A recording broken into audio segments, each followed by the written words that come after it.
Perfect score ang internal assessment ng kampo ni Vice President Sara Duterte sa kanilang naging cross-examination kay NBI agent John Mark Calilung na isinagawa kahapon. Ayon kay Defense Spokesperson Attorney Michael Poa, ito ang kanyang pagtataya dahil naabot umano nila ang kanilang mga target sa ginawang pagtatanong sa testigo. Definitely, para sa akin, 10 out of 10 din.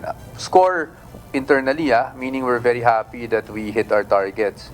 But as to yung scoring on nanalo ba kami today or yesterday or ano, I really don't want to do that. Ayon kay Poa, naging maayos ang trabaho ni Attorney CJ Narvasa sa pagtatanong sa witness, kabilang sa kanilang mga target na mailahad ang lawak ng isinagawang investigasyon ng NBI. Kabilang ang iba pang bahagi ng video kung saan bahagi ang umanay threat ni VP Duterte sa Pangulo, First Lady at dating House Speaker na maaaring magbigay ng mas malawak na konteksto kung bakit ito nasabi ng bise.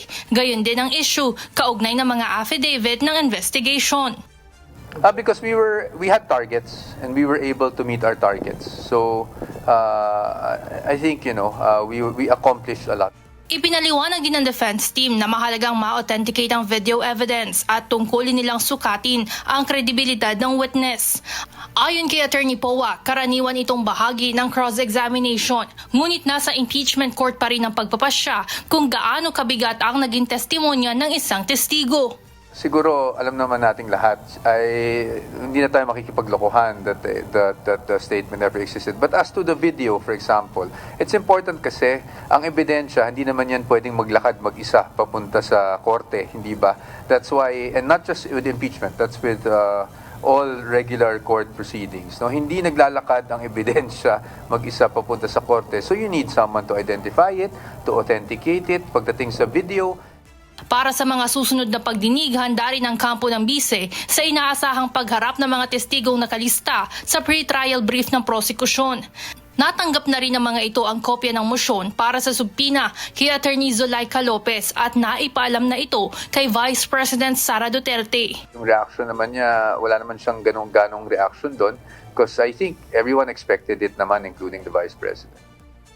Sa Lunes, July 13, ihaharap ng prosekusyon bilang testigo si Attorney Jeremy Lotoc, Regional Director ng National Bureau of Investigation. Sa Martes naman, July 14, ipipresenta bilang hostile witness si Attorney Zulaika Lopez, Chief of Staff ng Office of the Vice President. At sa Miyerkules, July 15, si retired AFP Captain Belinda Bello, Executive Director ng Legislative Security Bureau, Office of the Sergeant-at-Arms ng House of Representatives. Samantala, tumagal ng higit kumulang 3 oras ang trial kahapon. Ayon kay Attorney Poa, normal lamang na kumain ng mahabang oras ang ganitong mga sitwasyon at maging sila ay kakailanganin ito kapag nagpatunay ng mga dokumento, video at transcript, oras na sila naman ang magpresenta ng kanilang mga ebidensya at testigo. Tiniyak din ng tagapagsalita ng defense na mananatili silang nakatuon sa kanilang trabaho na ipagtanggol ang vice-presidente habang nagpapatuloy ang impeachment trial na inaasahang aabot hanggang sa susunod na taon. Evan Alvarez, humahataw sa Balita Ngayon.